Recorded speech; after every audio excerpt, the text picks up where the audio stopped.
Ok, c'est parti. Merci. Alors, on va continuer. Donc, je vais passer à la diapo suivante.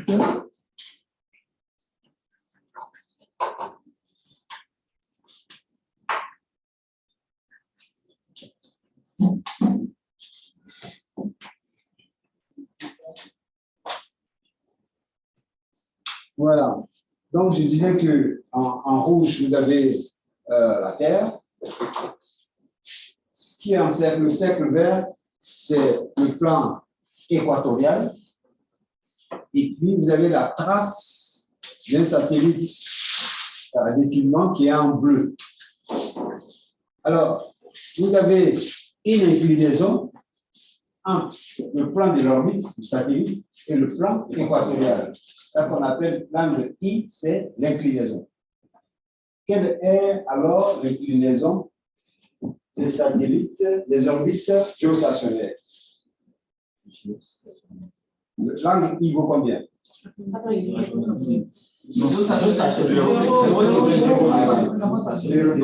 Parce qu'il est dans le plan équatorial. D'accord? Ok. Donc, vous avez bien compris les choses. Alors, ici, vous voyez que dans le plan équatorial, c'est-à-dire sur l'orbite géostationnaire, on peut mettre plusieurs satellites. Plusieurs satellites.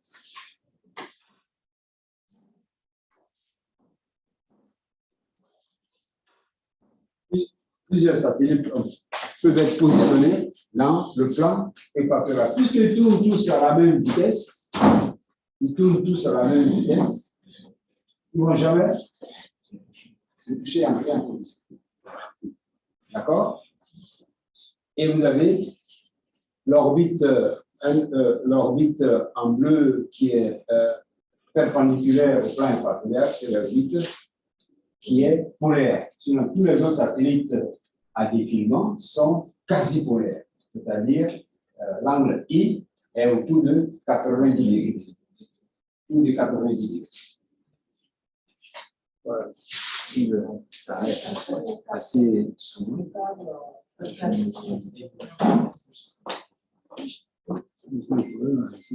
C'est ça qui bouge là. On va passer. Celui-là. Alors, il y a des résolutions qu'on appelle faible résolution, des faibles résolutions, pour lesquelles la taille du pixel est autour de 1 km, mais on avait des résolutions de 5 km. Hein, 5 km au satellite, par exemple, Météosat, la première génération. Non, quand on parle de basse résolution, c'est quand le plus petit détail, hein, l'objet qu'on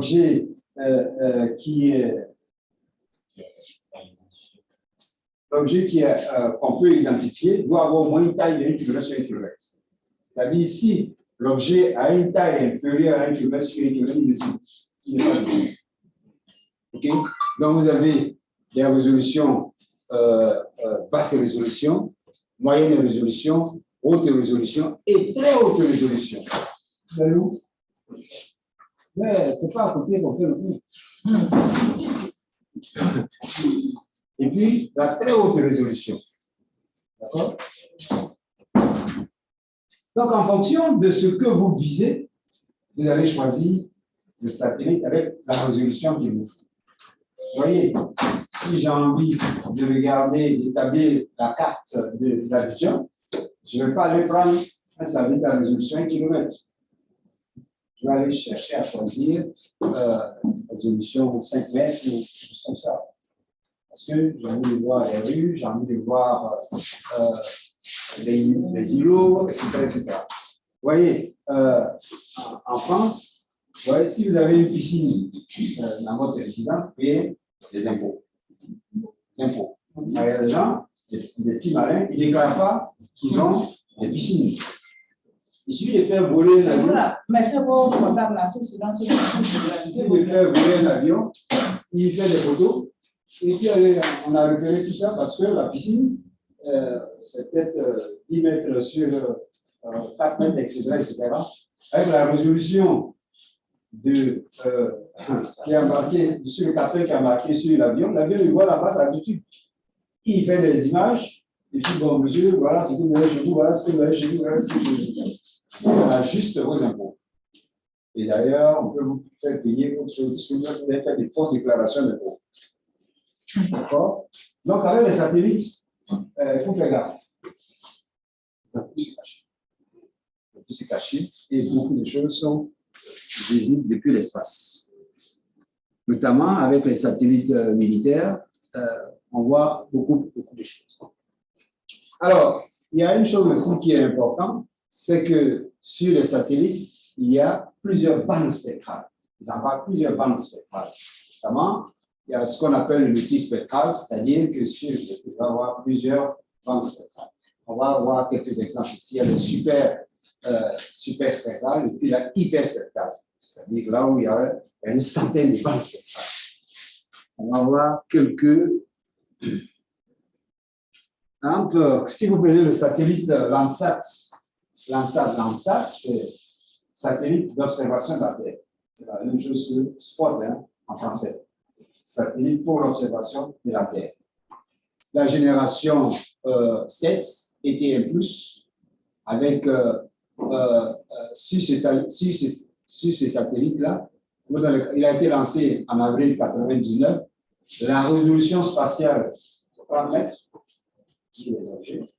les plus petits détails, vous voir 30 mètres, ça ne passe pas. Et puis, sur l'orbite, c'est à 705 km. L'inclinaison, 98 degrés par rapport donc, à l'équateur. Et il fait un tour en 98 minutes. Et il passe sur la même trace tous les 16 jours.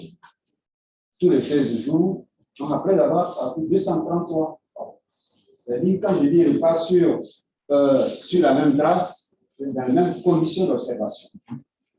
D'accord? D'ensoleillement. Oui. Oui. Question, Abid.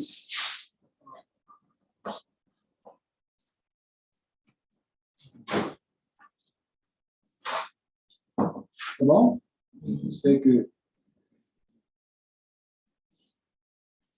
Donc, je parlais de ETM7. La première génération de satellites Landsat, lancée dans les années 74, il y avait 80 mètres de résolution. 80 mètres de résolution. Et de plus en plus, on affine la résolution parce qu'on a envie de avoir plus d'informations et des informations plus détaillées. Le Landsat 8, il a un capteur qu'on appelle OLI, il y a la bande spectrale, les bandes spectrales de 1 à 7, et puis une bande spectrale à 9, de 30 mètres, et puis il y a une bande panchromatique. Panchromatique, c'est-à-dire que c'est une large bande qui est dans le visible. Parce que l'infrarouge, proche infrarouge, il est à 15 mètres de résolution. Et puis, ça c'est Landsat 8. Vous avez Spot 7. Spot, les premières missions de Spot, je pense que c'est en 86. La première mission de Spot, il y a 3 bandes spectrales. Il y a 3 bandes spectrales. Ils ont répété sur un satellite qui est en orbite pendant 3 à 4 ans. 3 à 4 ans. Puis après, on relance un autre satellite pour le placer dans les mêmes conditions. Et la génération Spot 7, c'était lancé en 2014 avec 4 bandes spectrales. Vous voyez la bande bleue, c'est-à-dire il y a une bande spectrale qui occupe les longueurs d'onde entre 0,455 et 0,525. Il y a une bande spectrale qu'on appelle le vert, en 0,530 et 0,590. Il y a la bande rouge qui est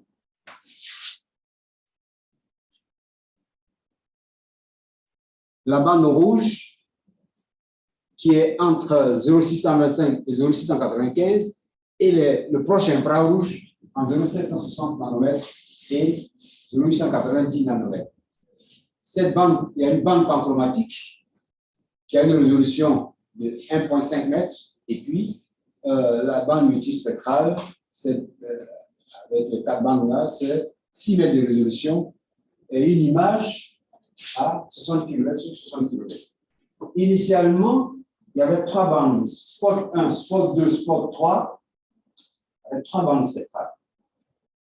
3 bandes spectrales, une dans le bleu, dans le vert et dans le rouge. Alors, on s'est dit, mais pourquoi est-ce qu'ils ont choisi de placer les bandes spectrales? C'est pourquoi ils ont choisi ces bandes spectrales. Ça dépend de la mission du satellite. On va voir que ces bandes spectrales-là vont permettre de bien discriminer la végétation. Parce qu'il y a des caractéristiques spectrales du couvert végétal qui sont bien observées dans ces bandes spectrales. Compte tenu des probabilités de l'onde électromagnétique, de l'interaction entre l'onde électromagnétique et la matière. Mais une image, quand vous la prenez, c'est 60 km par 60 km. Donc, vous voyez que si vous voulez couvrir la Côte d'Ivoire avec des images Landsat du Spot 7, vous voyez combien d'images vous allez avoir besoin? C'est énorme, 60 km par 60 km. Donc, imaginez-vous que vous voulez couvrir toute la Côte d'Ivoire à l'aide de données Spot. Ça va nécessiter beaucoup d'images. Mais tout ça, pourquoi vous voulez couvrir toute la Côte d'Ivoire avec des données Spot? Peut-être que ce qu'on peut choisir, c'est parce qu'on a envie de regarder si l'évolution, par exemple, de la ville d'Abidjan, l'évolution de la ville d'Abidjan, on peut prendre une image tous les 5 ans pour pouvoir regarder l'extension de la ville et voir comment la ville d'Abidjan s'est développée. Alors, on ne va pas prendre, pour regarder justement l'évolution de cette ville d'Abidjan, on ne va pas prendre une image qui a 80 mètres de résolution, bien qu'il y ait de résolution. Parce que tout va dépendre des objets qu'on a envie de voir. On a envie de voir les rues, on a envie de voir les quartiers, on a envie de voir, et ainsi de suite. Donc, on va prendre des images avec même cette résolution, par exemple, 1,50 m. 1,50 m. On va permettre de faire ça. Alors, on s'est dit, il y a des avions aussi qu'on peut faire voler. Il y a des avions qu'on peut faire voler, mais ça coûte plus cher. Ça coûte plus cher de faire des prises de vue avec des avions. Ces avions-là, vous pouvez faire des images avec une très bonne résolution pour ça. Mais maintenant, avec les drones d'ailleurs, il y a pas mal de choses qu'on peut faire avec. Déjà, pas mal de choses qu'on peut faire avec. Oui. Est-ce que vous pensez que la résolution est bisegmentaire? Non, c'est pas. Si la résolution c'est différent de l'altitude. Ah oui, la résolution, vous voyez les carreaux là. D'accord? Ce satellite, si vous avez par exemple, si on veut voir, le carreau là c'est 30 cm par 30 cm. Hein. C'est le carreau que vous voyez là. Si je veux voir les différents carreaux qui sont ici, il faut que j'observe cette salle-là avec une résolution de 30 cm par 30 cm. En ce moment, chaque carreau sera visible. C'est-à-dire, la taille du carreau serait la taille de ma résolution spatiale. D'accord? Maintenant, si la résolution spatiale est de disons, 60 cm, je ne verrai pas les carreaux individuellement.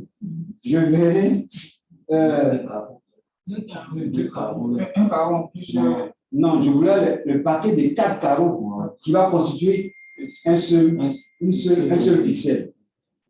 L'ensemble des 4 carreaux, parce que ça fait 2 carreaux collés, ça fait 60. 60 par 60, ça fait 4 carreaux.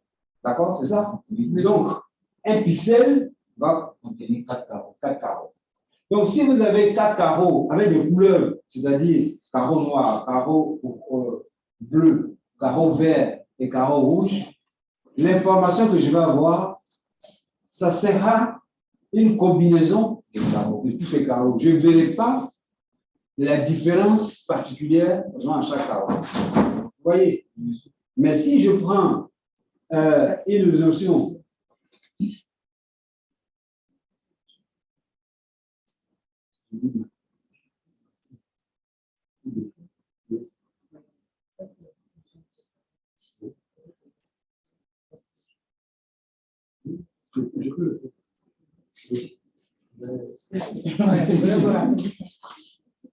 donc, si j'ai des couleurs différentes, par exemple, carreau bleu, carreau vert, carreau blanc et carreau noir, mauve, si je prends une résolution de 30 cm par 30 cm, je vais voir un seul carreau. Non, 30 cm par 30 cm, je vais voir chaque carreau. Mais si la résolution spatiale est 60 cm, l'ensemble de ces 4 carreaux va constituer un seul. Donc, je vais avoir la synthèse. Je ne pourrais même pas faire la différence entre. Voilà ce qui est important dans la résolution spatiale. Donc, si j'ai envie de voir tous ces détails-là, je suis obligé d'aller choisir un satellite qui a une résolution de 30 cm par 30 cm. Comme ça, je verrai. C'est en fonction de la taille des objets que j'ai au sol que je vais choisir la résolution spatiale de l'image que je vais pouvoir utiliser. D'accord? Si je prends un satellite avec 1 km de résolution, je ne vais pas voir les rues et tout ça là, ici. Vous voyez? Alors, il y avait donc on a parlé du satellite Spot 7, c'est lequel temps? Tout à l'heure, là. C'était 7, hein? Bon. Ça, c'est Spot 5. Il a été lancé en 2002. Vous voyez quelques caractéristiques, notamment l'inclinaison. Et la vitesse est de 7,4 km par seconde. Pas vite quand même. Hein? Il passe à l'équateur à 10h30 l'après-midi pour le nœud descendant. La révolution, c'est-à-dire un tour d'orbite, c'est 101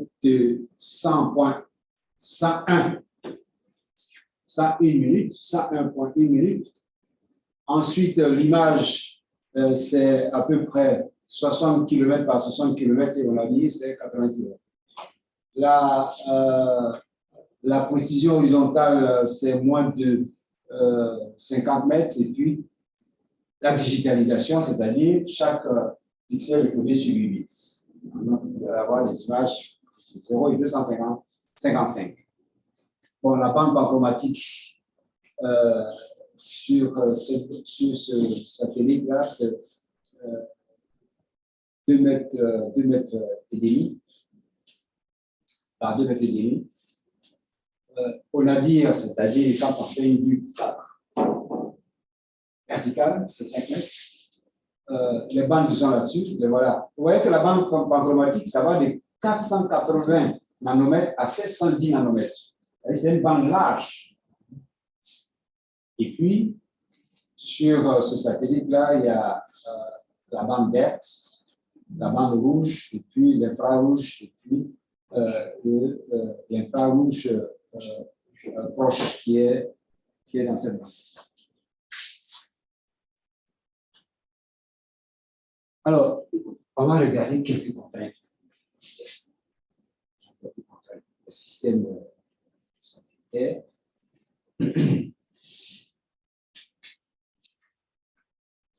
En orbite, il y a une durée de vie quand même. Donc, je pense que comme vous avez fait le cours d'orbitographie, on va vous détailler.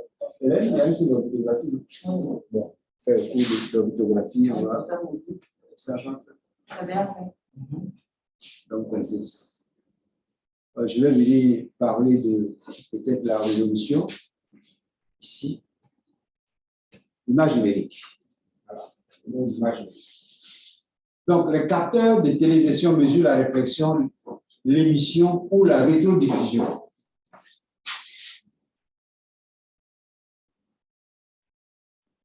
Pour m'expliquer un peu ce que vous avez dit. On dit les capteurs de télévision mesurent la réflexion, l'émission ou la rétrodiffusion de la surface de la Terre dans différentes longueurs d'onde. Qu'est-ce que ça veut dire? Tout ça. Alors, et à l'âge. Quand est-ce qu'il mesure la réflexion? Dans quelle bande? Quand est-ce qu'on mesure l'émission? Quelle bande spectrale? Et puis la rétrodiffusion.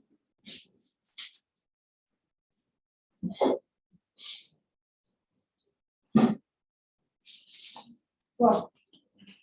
Oui, puis la rétrodiffusion. Monsieur, Oui, ce sont les trois phénomènes. Donc, pour la réflexion, Oui. lorsque le rayon va arriver sur la cible, oui.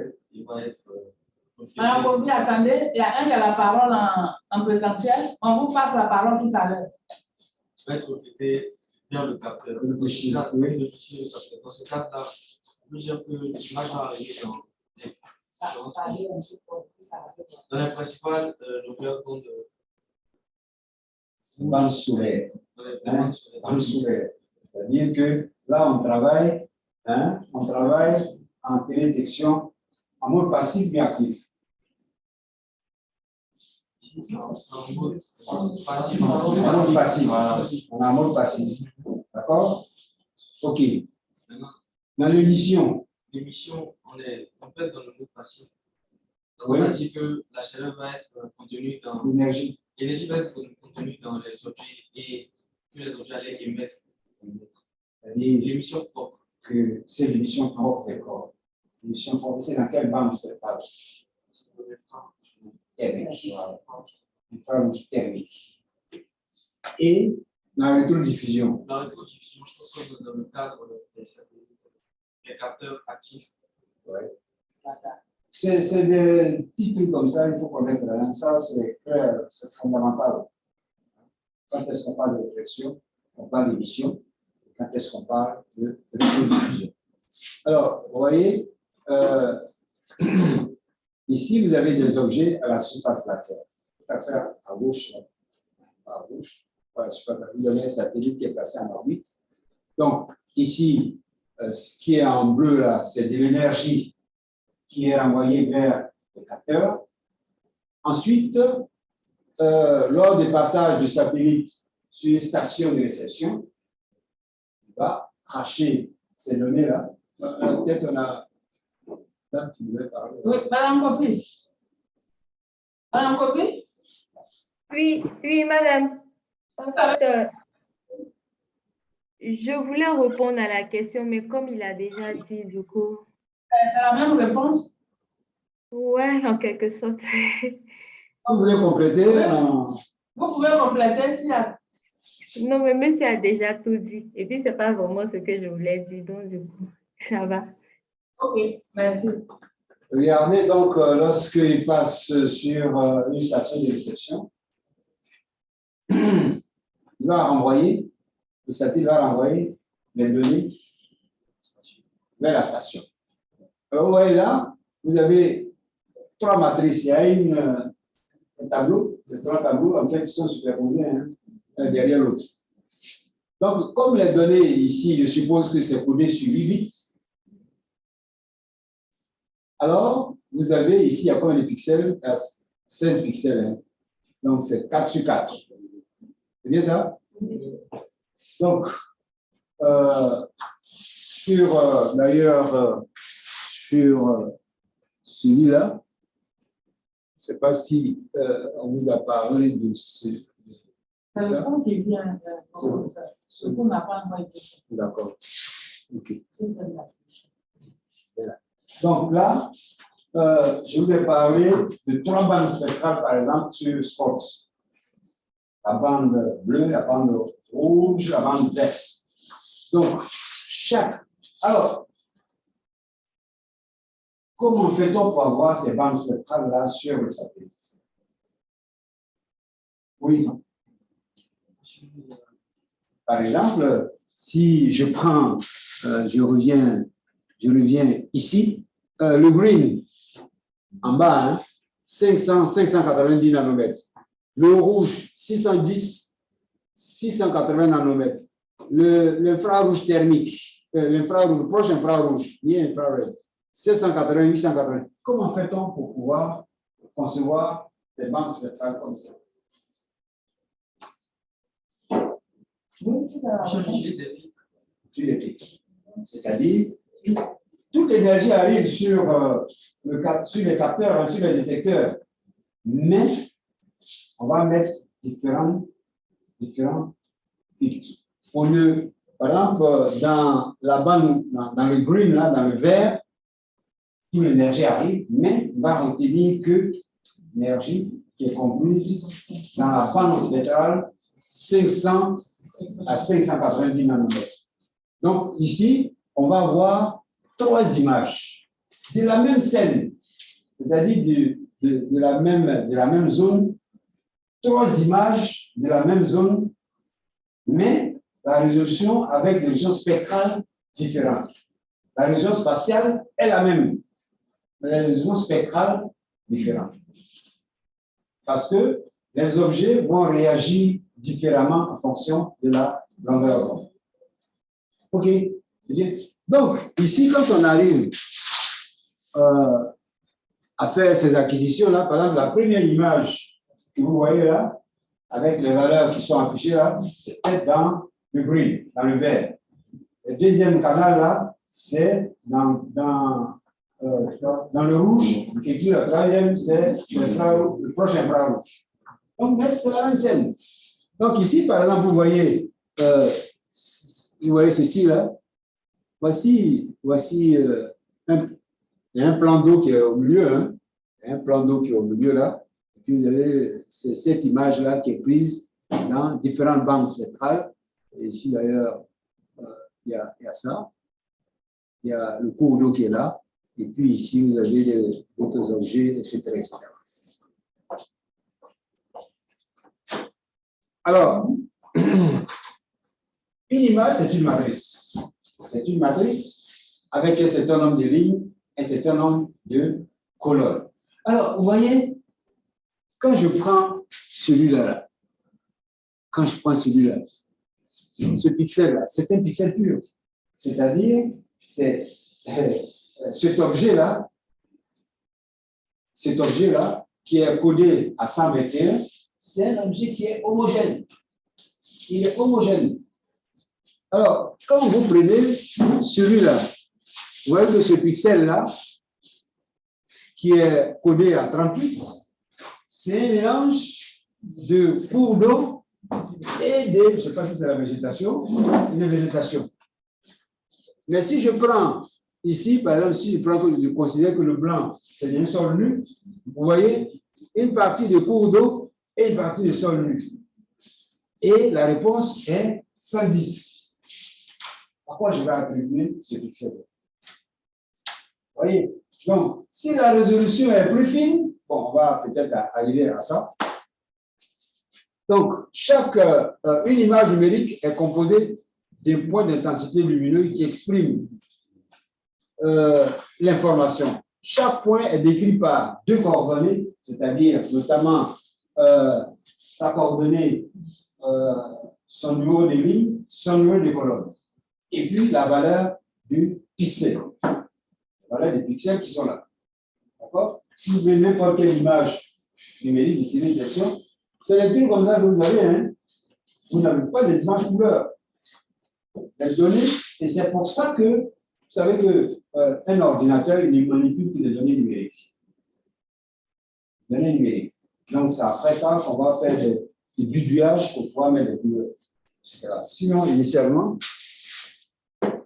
Alors, voici donc un pixel. coordonnées plus un code numérique, c'est-à-dire son numéro de ligne, son numéro de colonne, plus son code numérique. Son code numérique. Donc ici, valeur numérique 58, sur 8 bits, valeur vont de 0 à 255. Donc, si je reviens à mon image, je disais que on a trois bandes spectrales. Le XS1, c'était la bande spectrale de spot. Hein. XS1, c'est la première bande spectrale de spot. La deuxième bande spectrale, c'est XS2. Et puis la troisième bande qui est dans le fond, c'est XS3. Donc, vous voyez que le même pixel, il a la valeur 35 dans le canal XS1, et il a la valeur 42 dans XS2, et il a la valeur 125 dans XS3. Donc, ça va dépendre de la bande spectrale. Ça dépend de la bande spectrale.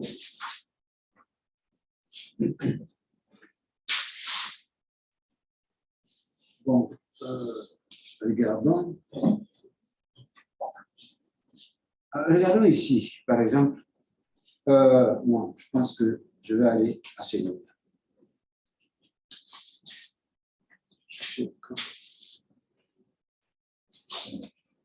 Alors, vous voyez ce qui est en rouge là.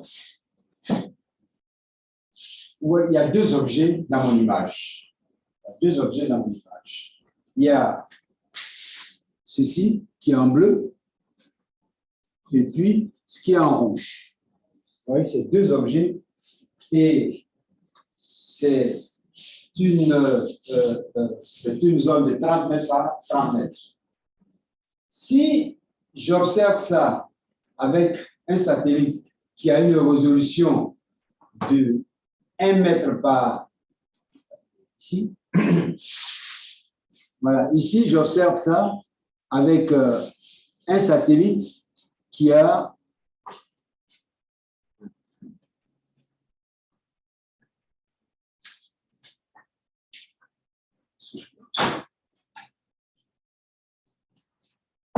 oui, la maison c'est en bleu et puis je pense qu'en rouge ça va être le jardin. Avec le jardin. Si je fais une observation avec une résolution de 30 mètres par 30 mètres, voilà le pixel que j'ai. C'est-à-dire comme l'ensemble de cette image est dominé par le bleu, je vais avoir une image, c'est un seul pixel. C'est-à-dire que je vais considérer que ce qui est ici, là, on a l'impression que c'est la maison qui occupe tout l'espace de 30 mètres par 30 mètres. Mais si j'observe ce même objet-là avec une résolution de 5 mètres par 5 mètres, voilà ce que je vais avoir. J'ai ceci. 5 mètres par 5 mètres. Et puis maintenant, si je l'observe avec une résolution spatiale de 1 mètre par 1 mètre, j'ai ceci. C'est-à-dire que là, j'arrive véritablement à voir, à percevoir sur mon image qu'il y a une maison et puis tout autour, il y a un espace vert. Donc, la résolution spatiale est très, très importante dans tout ce que nous entreprenons. Ici. Alors, je me rappelle que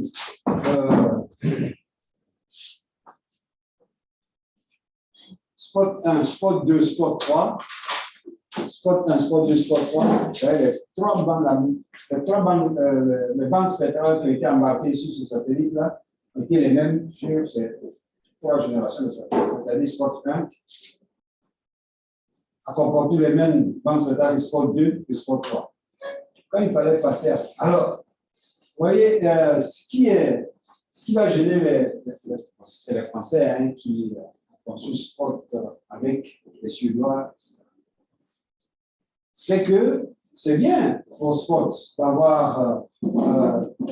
d'avoir des images avec des résolutions de 20 mètres, des résolutions à de 10 mètres. Mais quand on a envie de voir des phénomènes qui sont avec une résolution temporelle qui est un peu plus élevée, c'est-à-dire qu'on a envie d'avoir une image tous les jours, alors Spot est limité. Parce que je crois que c'est tout le 26 jours. Spot 1, 2, 3, c'est tout le 26 jours. Il pas sur la même base. Alors, donc, il fallait définir un autre satellite avec une résolution de Spot 4, notamment, avec une résolution de 1 km, avec la bande spectrale qu'on appelle végétation. Mais quand vous augmentez, enfin, quand vous diminuez la résolution, vous perdez les informations. Parce que tout à l'heure, vous avez vu hein, sur ça là, quand je prends une résolution de 30 mètres, avec ce patate, j'ai un bleu, je crois que c'est la maison seule qui occupe le 30 mètres sur 30 mètres.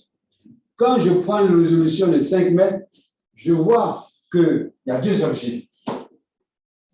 Mais il y a une bonne partie qui est perdue, le rouge qui est perdu. Je perds l'information. Quand je prends une résolution de mètre par 1 mètre, j'ai tous les détails. C'est-à-dire, je vois bien l'implantation de la maison et puis tout ce qu'il y a autour. Mais plus vous voyez les détails, et moins vous allez pouvoir faire la répétitivité temporelle. C'est ça les contraintes.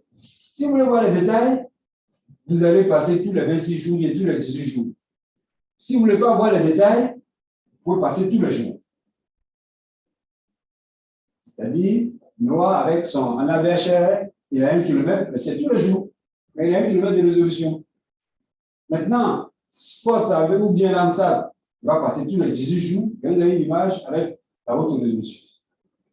Oui? Monsieur, des résolutions sur une c'était si je mettais plus de temps, la résolution pourrait être plus de temps. Oui. Est-ce que c'est lié au fait que le capteur prend plus de temps pour Non, c'est pas. C'est la position aussi. Et puis, c'est l'ouverture du diaphragme. C'est-à-dire, si vous voulez voir, d'abord, plus vous êtes haut, plus vous voyez une grande surface. C'est comme les satellites militaires. Les satellites militaires sont peut-être à 300 km. C'est pour voir les détails centimétriques. D'accord? Mais s'ils sont plus hauts, on ne peut pas voir les chars. Vous voyez? OK? Donc, c'est une contrainte. Si vous décidez de voir, ou bien vous choisissez la répétitivité temporelle et vous n'avez pas les détails, ou bien vous choisissez la résolution, c'est-à-dire vous voulez voir les détails et vous n'avez pas la répétitivité temporelle comme vous souhaitez. Donc, c'est à vous de choisir. Si vous voulez voir un phénomène qui est très, très dynamique, vous n'avez pas beaucoup de détails. Mais bon, si c'est pour voir la température, la surface de l'océan, ça ne change pas beaucoup. Ça ne change pas beaucoup. Mais quand il y a un phénomène d'incendie, quand il y a des incendies, tout ça là, qui se développe, par exemple, quand vous voyez les grandes zones comme en Californie, où les grands feux, etc., où on mesure ça, on voit des images de 15 minutes, 30 minutes, tous les jours.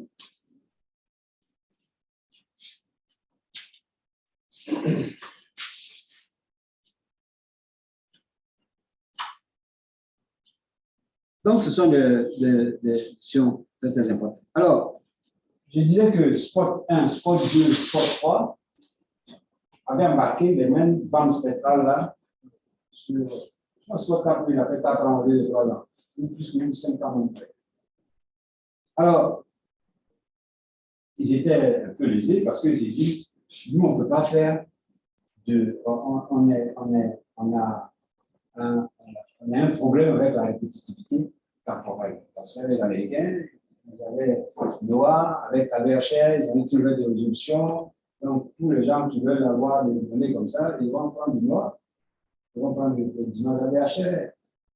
Donc, ils ont conçu aussi un instrument avec végétation, avec un kilomètre de résolution, etc. Alors, on avait ce problème-là à résoudre.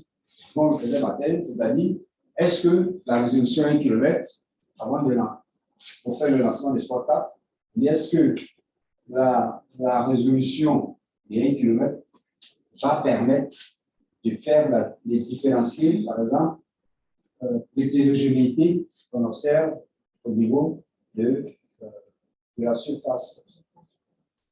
Au niveau de la surface de la Terre. Et moi, je travaille sur Sport 4 pour l'instrument de végétation dans la zone de Wangofitini, dans le parc national de la Pomoy, qui était une zone naturelle. C'est un parc national. Et il fallait regarder si les milieux de savane, on pouvait distinguer les différents types de savane avec l'instrument de Sport 4 de 1 km de résolution. Bon, on a arrivé à des résultats assez intéressants pour montrer qu'effectivement, avec 1 km de résolution, c'est vrai qu'il va avoir soit la savane arborée, savane arbustive, savane herbeuse sur 1 km par 1 km, c'est intégré là-dedans. Mais il fallait aussi revoir la nomenclature, c'est-à-dire voir avec les collègues géographes et autres là, on dit est-ce que la nomenclature va dépendre de la résolution aussi. Il fallait changer aussi de nomenclature. Est-ce qu'on va garder la même nomenclature que nous adoptons pour faire la première interprétation? Est-ce qu'on va toujours garder ça?